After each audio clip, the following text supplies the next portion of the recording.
નમસ્કાર મિત્રો, આજે એટલે કે 29 માર્ચે ન્યાયના દેવતા શનિદેવનું ગોચર થવા જઈ રહ્યું છે। કેટલીક રાશિઓને લાગશે લોટરી અને કેટલીક રાશિઓ આવશે 7.5ના પ્રભાવમાં। શનિદેવનું ગોચર દરેક 12 રાશિઓ ઉપર થવા જઈ રહ્યું છે। તેમાંથી અનેક રાશિઓ આજે 7.5માંથી મુક્ત થશે અને અનેક રાશિઓ ઉપર 7.5નો પ્રભાવ શરૂ થશે। 29 માર્ચ 2025ના રોજ શનિદેવ કુંભ રાશિથી મીન રાશિમાં ગોચર કરશે। મીન રાશિમાં પ્રવેશતાની સાથે જ શનિની 7.5 મેષ રાશિથી શરૂ થશે અને તેની પનોતી સિંહ અને ધનુ રાશિથી શરૂ થશે। 7.5નો છેલ્લો તબક્કો કુંભ રાશિમાં રહેશે અને 7.5નો બીજો તબક્કો મીન રાશિમાં રહેશે। આ સાથે મકર રાશિની 7.5 સમાપ્ત થશે અને કર્ક અને વૃશ્ચિક રાશિના લોકોને ઢૈયાથી પણ રાહત મળશે। આ મહાન પરિવહન દેશ અને વિશ્વ પર દૂરગામી અસર કરશે। સૂર્યગ્રહણ સાથે શનિનું ગોચર, શનિ અમાવસ્યા, નવરાત્રિ, સતગ્રહી યોગ થવું સામાન્ય નથી। ચાલો જાણીએ કે આ ગોચર કઈ રાશિ પર શું અસર કરશે। સૌ પ્રથમ વાત કરીએ મેષ રાશિની। મેષ રાશિના લોકો માટે શનિનું આ ગોચર 12મા ભાવ એટલે કે આનંદના ભાવમાં રહેશે। આવી સ્થિતિમાં ખર્ચમાં અચાનક વધારો થાય છે। વ્યવસાયિક પ્રવૃત્તિઓ પર ખર્ચમાં વધારો થશે। એવી પરિસ્થિતિ ઊભી થશે જ્યાં તમારે સામાજિક પ્રતિષ્ઠા મેળવવા માટે વધુ મહેનત કરવી પડશે। નોકરીમાં ફેરફાર થશે, વ્યવસાયમાં પરિવર્તન થશે, કાર્યસ્થળ પર પરિવર્તનની સ્થિતિ ઊભી થઈ શકે છે। આજે ન્યાયના દેવતા શનિ 2.5 વર્ષ પછી પોતાની રાશિ બદલવા જઈ રહ્યા છે। શનિ મીન રાશિમાં ગોચર કરશે અને કુંભ રાશિમાં તેની યાત્રાનો અંત કરશે। મીન રાશિ ગુરુના સ્વામી છે। મીન રાશિમાં શનિના ગોચરને કારણે શનિની 7.5 મેષ રાશિથી શરૂ થશે। તમારી રાશિમાં શનિદેવ 12મા ઘરમાં રહેશે। જ્યારે શનિની 7.5નો પ્રથમ તબક્કો શરૂ થાય છે ત્યારે મેષ રાશિના લોકોને કેટલીક સમસ્યાઓનો સામનો કરવો પડી શકે છે। હવે વાત કરીએ વૃષભ રાશિની। તમારી કુંડળીના 9મા અને 10મા ભાવનો સ્વામી હોવાથી ન્યાય અને કર્મોના પરિણામો આપનાર શનિ આજે તમારા 11મા ભાવમાં પ્રવેશ કરશે। આવી સ્થિતિમાં આ તમારા માટે ખૂબ જ અનુકૂળ પરિસ્થિતિ રહેશે। જીવન પર સકારાત્મક અસર જોવા મળશે। નોકરી કરતા લોકોને લાભની સારી તકો મળશે। નોકરી કરતા લોકોને લાભની સારી તકોની સાથે શુભ સ્થિતિમાં અને બળવાન સ્થિતિમાં શનિ મહારાજ રહેશે। તમને લાંબા સમયથી ચાલી રહેલી મુશ્કેલીઓમાંથી રાહત મળશે। આર્થિક સ્થિતિમાં પહેલા કરતાં સુધારો જોવા મળશે। વ્યવસાયમાં લાભ મેળવવાની ઘણી તકો મળશે। વૃષભ રાશિના લોકો માટે શનિ ભાગ્યનો સ્વામી અને 10મા ભાવ છે અને હવે શનિનું ગોચર તમારા લાભ સ્થાનમાં એટલે કે 11મા ભાવમાં થવાનું છે। વૃષભ રાશિના લોકો માટે શનિનું આ ગોચર કોઈ રાજયોગથી ઓછું નહીં રહે। આ સમયે તમને તમારા કાર્યસ્થળમાં પણ સફળતા મળશે। હવે વાત કરીએ મિથુન રાશિની। મિથુન રાશિના લોકો માટે શનિ આજે 10મા ઘરમાં ગોચર કરી રહ્યા છે। કુંડળીનું 10મું ઘર કારકિર્દી, નોકરી અને સન્માનનું છે। આવી સ્થિતિમાં શનિનું ગોચર તમારા માટે સારું સાબિત થશે। જ્યારે શનિ તમારા કર્મ ભાવમાં પ્રવેશ કરશે ત્યારે તમને દરેક ક્ષેત્રમાં અપાર સફળતા મળશે। નોકરી કરતા લોકોને પગાર વધારો અને પ્રમોશન મળી શકે છે। આ ઉપરાંત સારી નવી નોકરીની ઓફર પણ મળી શકે છે।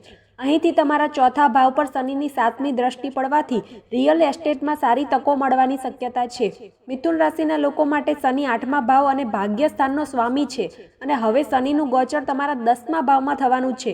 મિથુન રાશિના લોકો માટે શનિદેવનું આ ગોચર ખૂબ જ સારું રહેવાનું છે। હવે વાત કરીએ કર્ક રાશિની। કર્ક રાશિના લોકો માટે શનિદેવ 7મા અને 8મા ઘરના સ્વામી હોવાથી આજે તમારા 9મા ઘરમાં પ્રવેશ કરશે। 9મા ભાવમાં શનિના ગોચર સાથે આજે કર્ક રાશિ પર શનિની ખરાબ અસરનો અંત આવશે। આનાથી કામમાં આવતા અવરોધો ધીમે ધીમે દૂર થશે। તમને ભાગ્યનો સારો સહયોગ મળશે।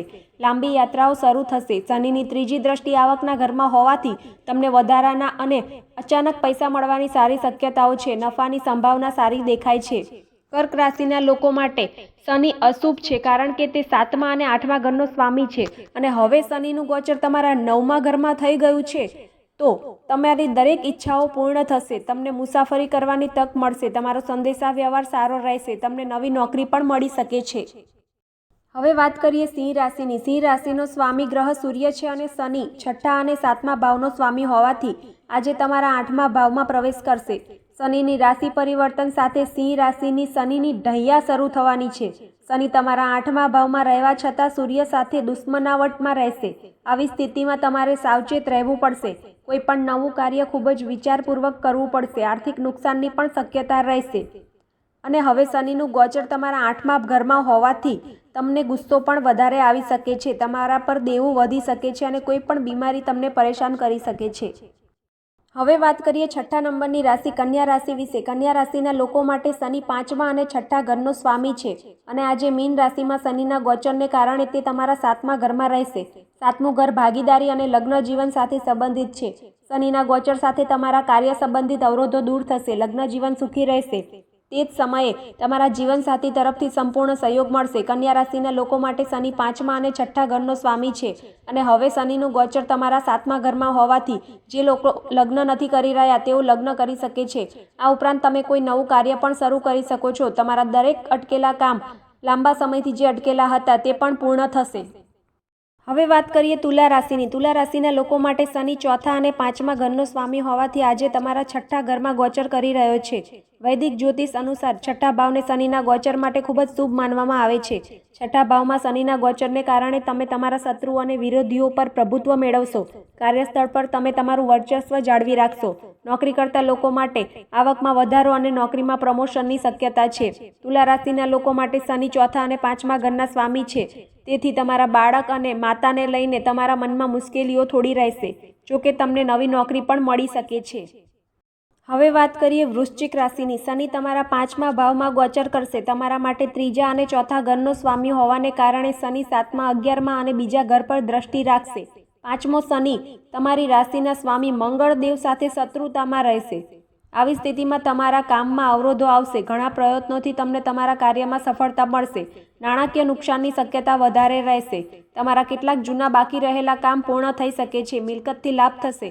તમે લગ્ન કરી શકો છો. તમારા ઘરમાં બાળકનો જન્મ પણ થઈ શકે છે. હવે વાત કરીએ ધનુ રાશિ વિશે. ધનુ રાશિના લોકો માટે શનિ આજે 4થા ઘરમાં ગોચર કરશે. ધનુ રાશિના લોકો માટે શનિદેવ 2જા અને 3જા ઘરના સ્વામી છે. શનિની ઢૈયા તમારા પર શરૂ થવા જઈ રહી છે. આવનારો સમય તમારા માટે મિશ્ર સાબિત થશે. કામમાં કેટલીક અડચણો આવશે. નોકરીમાં પ્રગતિ અને સંપત્તિમાં વધારો પણ થશે. તમે શનિની ઢૈયાના પ્રભાવ હેઠળ રહેશો, તેથી કેટલીક મુશ્કેલીઓનો સામનો કરવો પડી શકે છે. તમારા કામમાં થોડો વિલંબ થઈ શકે છે, જેના કારણે તમે માનસિક તકલીફનો અનુભવ કરી શકો છો.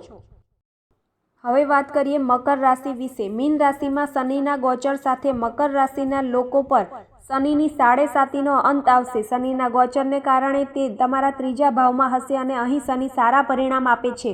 શનિ અહીં હોવાથી તમારા 5મા, 9મા અને 12મા ભાવ પર નજર રહેશે. આવી સ્થિતિમાં કોઈને તેમના બાળકો તરફથી કોઈ સારા સમાચાર મળી શકે છે. વિદેશ યાત્રાની પણ શક્યતા છે. અધૂરા કામ પૂર્ણ થશે. મકર રાશિના લોકો માટે શનિ પ્રથમ અને બીજા ઘરનો સ્વામી છે અને શનિનું ગોચર તમારા 3જા ઘરમાં થવાનું છે. તમે 7.5માંથી મુક્ત થઈ ગયા છો, તેથી શનિદેવ તમને ખૂબ સારા પરિણામો આપશે. તમારા ઘરમાં શુભ ઘટનાઓ બનવા લાગશે. તમારું નસીબ તમારા પક્ષમાં રહેશે. હવે વાત કરીએ કુંભ રાશિની. મીન રાશિમાં શનિના ગોચર સાથે કુંભ રાશિમાં 7.5નો અંતિમ તબક્કો શરૂ થઈ રહ્યો છે. કુંભ રાશિના લોકો માટે 12મા ઘરનો સ્વામી શનિ તમારા બીજા ઘર એટલે કે ધનના ઘરમાં ગોચર કરશે. આવી સ્થિતિમાં તમે પૈસાની બાબતમાં ભાગ્યશાળી સાબિત થશો. કુંભ રાશિ પર 7.5 ઉતરવાની અસર ખૂબ જ શુભ રહેવાની છે. હવે વાત કરીએ અંતિમ રાશિ મીન રાશિ વિશે. શનિદેવ અહીં તમારી રાશિમાં તમારા 11મા અને 12મા ઘરના સ્વામી તરીકે ઉપસ્થિત રહેશે. મીન રાશિથી શનિની 7.5નો બીજો તબક્કો શરૂ થવા જઈ રહ્યો છે. તમારે સાવચેત રહેવું પડશે. તમે 7.5ની સંપૂર્ણપણે પ્રભાવિત રહેશો. મીન રાશિના લોકો માટે શનિદેવ 11મા ભાવ અને ખર્ચ એટલે કે 12મા ભાવના સ્વામી છે. હવે શનિનું ગોચર ફક્ત તમારા લગ્નમાં જ થવાનું છે. આ સમયે તમારી મુસાફરીમાં ખૂબ જ કાળજી રાખવી પડશે. શનિ વૈવાહિક જીવનમાં પણ તણાવ પેદા કરી શકે છે.